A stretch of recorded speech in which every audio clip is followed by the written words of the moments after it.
Hi, hello, thank you for watching.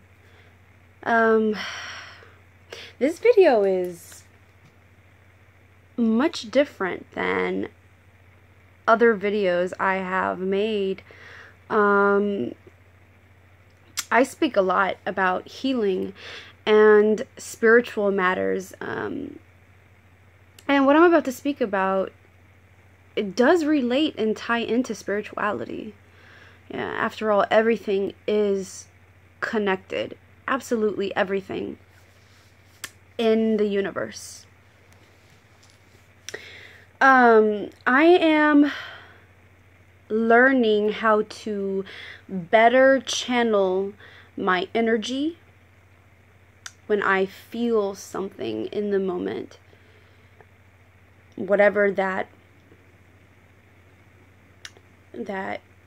if an intuitive thought comes to me, or if I feel a certain emotion, or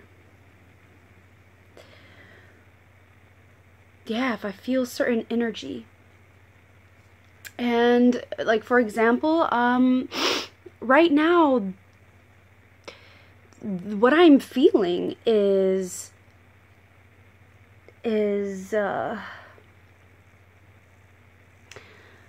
empathy, compassion, and slight anger. But not anger as in just displaced, irrational anger. This is anger because of our corrupt system in this country, the United States. I am learning how to channel my anger and all other emotions for righteous causes, and to bring about awareness,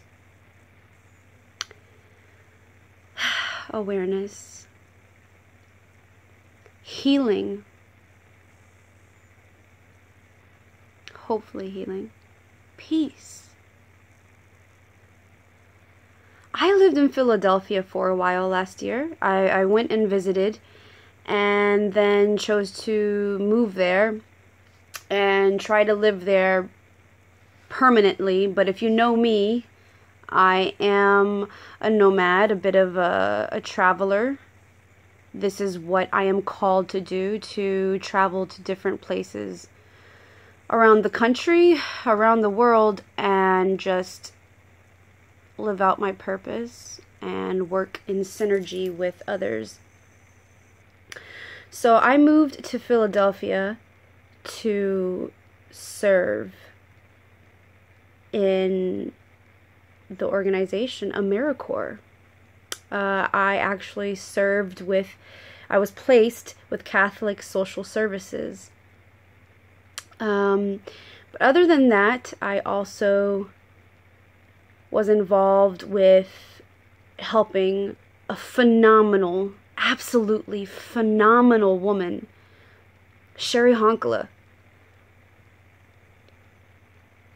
I could speak for a very long time on her, so I'm not even going to do that in this video. I can provide information below the video and in my blog post, whatever, about Sherry. Sherry is fucking amazing. I'll just leave it at that. I was also involved with some other initiatives and organizations, and right before I moved out of Philadelphia, I was beginning to become involved in the peaceful protests going on in downtown Philly, to support and spread awareness about the inequality and unjust murders against minorities, especially African Americans. If you don't know much about Philadelphia, let me tell you something. It is corrupt. It is way corrupt. And I was informed, I was shown some very, very interesting information about the city of Philadelphia And more importantly, the police department. The police department had ended up being under internal investigation, the FBI, for many years, and they just closed the case in, I believe, 2013. Maybe it was closed in 2014. If I'm off by a year or two, forgive me. I have been in the middle of writing a piece. I have stopped writing that piece. It's just a very heavy topic, and I just wasn't sure when to share it, or if I should share it. It's just a heavy topic. But it involves the police department. Okay? While I was living there, in the city of Philadelphia, I was targeted not once, not twice, multiple times.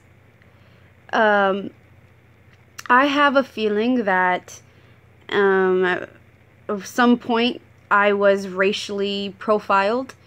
I was living in an area, a neighborhood that is well known in the city as being like one of the #1 drug infested areas, and where it's sold the most. Okay, it's a part of Kensington in the city of Philadelphia. More importantly, be in Indiana. There have been books written about this neighborhood, written about the very street I was living on. While this neighborhood is pretty much predominantly Hispanic, Puerto Rican, I noticed a lot of Puerto Ricans, just as I am Puerto Rican, a lot of Latinos, you know, some African Americans, very little Caucasians. And usually, if there were Caucasians that came into the neighborhood, these were the ones coming in to buy drugs. Usually. But I think there were some Caucasians that did live there and do live there. But most of them are Latinos. Okay? That's just some background information. I want to tell you that I had, in the area I'm living in, okay, been pulled over more than once. They saw my car. It's not even it wasn't a fancy car. Pulled over for that. Questioned about my plates. I did still have Indiana plates. I was questioned a lot. So I automatically knew, they assumed I was in the area to buy drugs. Also, the way I look. I dress very different than people that live in that area. Very different than a lot of people in that city, period. But in that area, sometimes I even wore a scarf around my head. Some scarves that were gifted to me by my Pakistani friends. What else? Also, I was pulled over one morning, what's it called, at an intersection that was going into Roosevelt Boulevard. If you live in Philly or visited Philly, you may know, or probably already know, that Roosevelt is considered like the road of death or something like that. I forgot what it's called. It's a very long road that goes throughout Philly, but I believe it also might be a state road. I can't remember, but the speed limit there is very fast in some parts, so it can be difficult getting into and out of Roosevelt Boulevard. It's very confusing unless you've lived there for enough time to start getting used to how to get off this road, the exits and intersections, all of that. Anyways, so one morning I was at a stop sign had to yield to get into Roosevelt Boulevard to go home. It was raining, so I made sure to take my time. I looked to my left. There's one car coming by, so I let it pass. I look again and nobody is there. So I slowly pull forward into the right lane, and next thing you know, I'm hearing a honking, which scared the shit out of me. And I look in my rearview mirror and I have this big white van behind me, and then lights go on. It was the police in a caddy wagon, whatever you want to call it. Paddy wagon, caddy, whatever the fuck it's called. Okay, so I get pulled over and I'm completely confused. I'm confused where this truck came from to begin with, okay? He pulls me over and tells me I cut him off, that I didn't yield. And I was like so confused. I was like, sir, there was nobody there. I looked to my left, nobody was there. He wasn't listening to anything. Of course, I'm not dumb. I'm the one having the experience. I'm not going to lie. In fact, nobody was there. I already knew this police officer was speeding down this road, which many people do speed down Roosevelt Boulevard. And he was speeding down it. And because I pulled out while he wasn't there, he must have been speeding very fast to finally be right behind me. And it pissed him off, and he abused his authority and gave me a ticket, which I tried to dispute multiple times, and I wasn't able to be in person to dispute this, even though a court clerk advised me to fax in a letter and my explanation and description of the situation. I even drew out a map, a diagram, and everything. Faxed in this letter, and still I was found guilty. I have tried to ignore this because I have other stuff I have been needing to take care of this whole year, because this took place, I believe, sometime last year. I think November or December.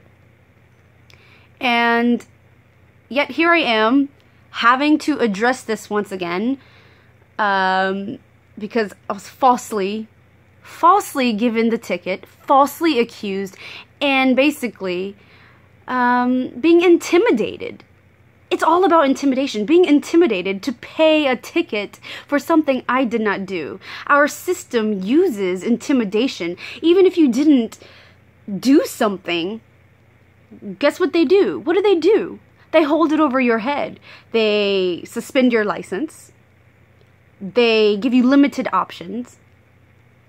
So you're faced with either you try and pay, or you don't pay and don't have a license, or you don't pay and drive without a license, and then, you know, you never know. Maybe you might get pulled over again. Depends where you live, you know. Police officers love to pull people over in some places. Okay? And Philly is one of them. Philly is one of them. They will pull you over for whatever. It is crazy. I kid you not. I think what I might start doing is start a mini series of things that I observed and experienced while I lived in the state of Pennsylvania. More importantly, the city of Philadelphia. Let's keep this to Philadelphia.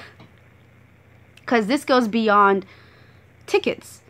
I literally just tried to have a very peaceful, humane conversation with someone from the court via email and explained the situation to her in detail, and told her that I'm a journalist and activist and a volunteer, and why I was there in the city and how I was targeted, and I did not commit this failure to yield.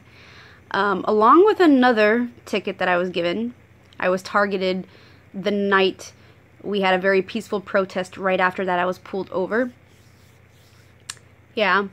And this woman is like,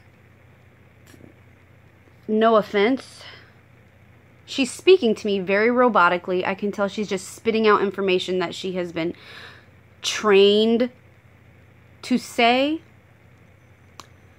and not speaking to me from a place of humanity and compassion. She is literally regurgitating information she has been brainwashed to say. And no matter what I'm saying to her, I even decided to give her a little bit of information that I know about the city and the internal investigation against the police department and some other things, and she still robotically spit information back at me and is not giving me any option, really. There's like 2 options, which is to pay or show up in person, which I cannot show up in person at this time, as I am about to move somewhere else.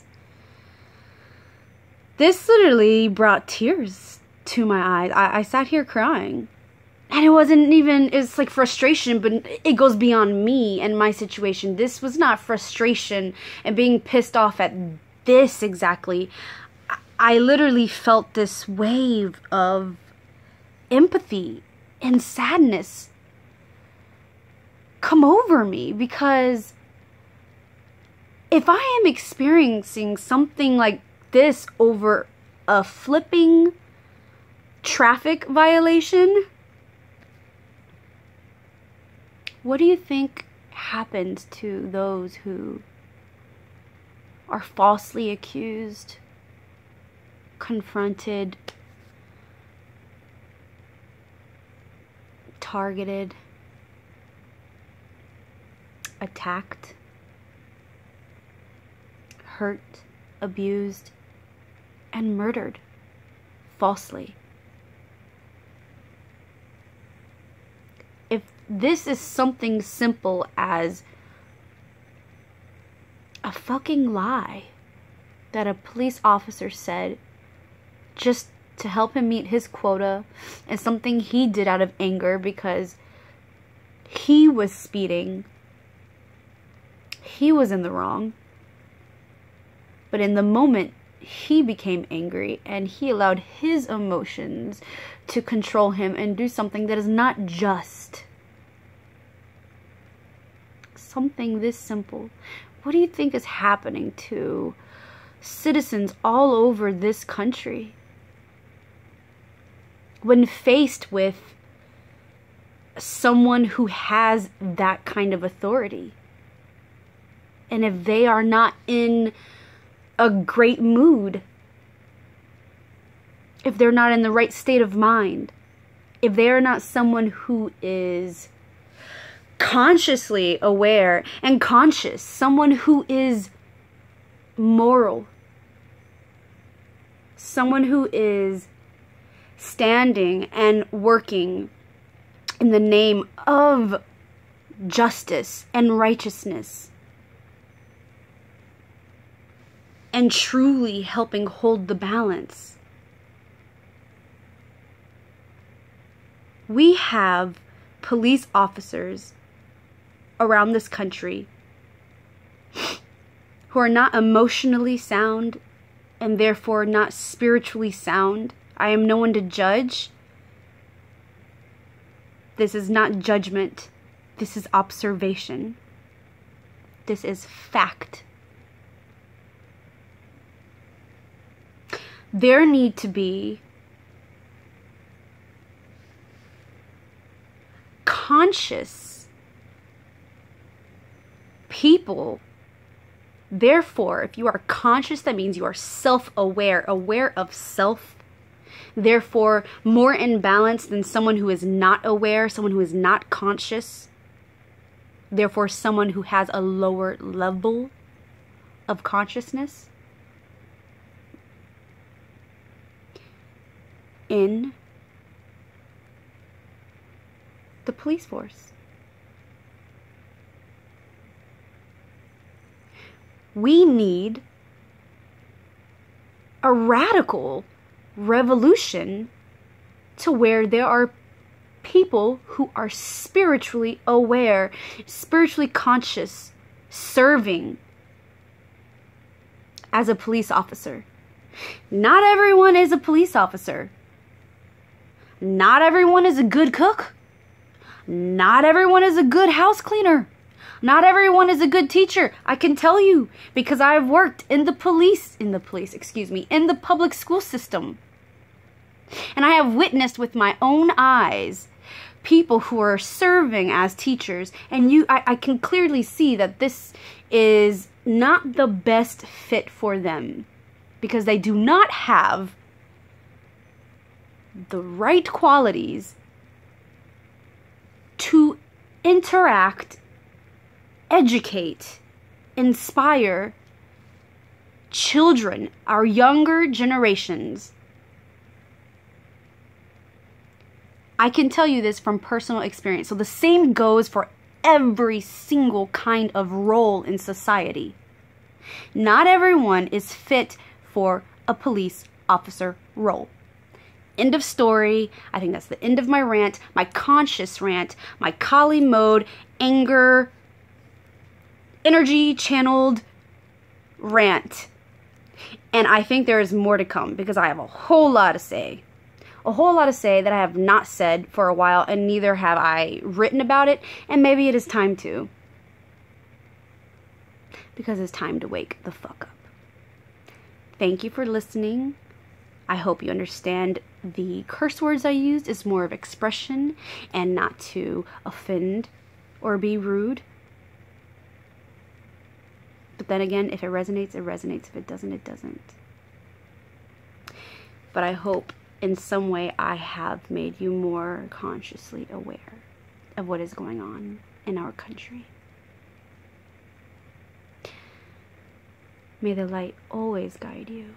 Always. Always. Namaste.